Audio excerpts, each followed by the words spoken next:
ঈদুল আজহার শুভেচ্ছা জানাচ্ছি এবং বাংলাদেশের যে 18 কোটি মানুষ সকলকে আমি চট্টগ্রাম মহানগর যুব দলের পক্ষ থেকে আমি শুভেচ্ছা জানাচ্ছি, আপনাদেরকেও শুভেচ্ছা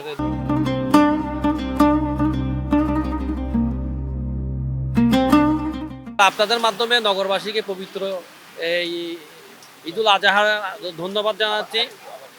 এই নগরবাসীকে আপনাদের মাধ্যমে এই চট্টগ্রামবাসীকে পবিত্র ঈদুল আজহার শুভেচ্ছা জানাচ্ছি এবং সকলকে একটি বিষয় রিকোয়েস্ট করব, সেটি হচ্ছে এই যে আমাদের কুরবানি যে বর্জ্যগুলি হয় সেই বর্জ্যগুলি যেন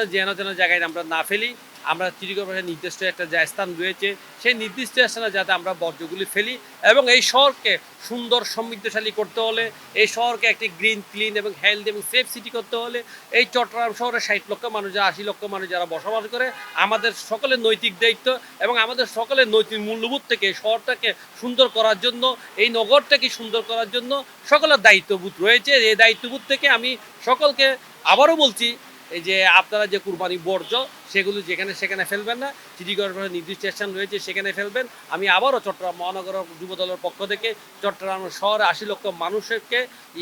ঈদুল আজহার শুভেচ্ছা জানাচ্ছি এবং বাংলাদেশের যে 18 কোটি মানুষ সকলকে আমি চট্টগ্রাম মহানগর যুব দলের পক্ষ থেকে আমি শুভেচ্ছা জানাচ্ছি, আপনাদেরকেও শুভেচ্ছা ধন্যবাদ আপনাকে।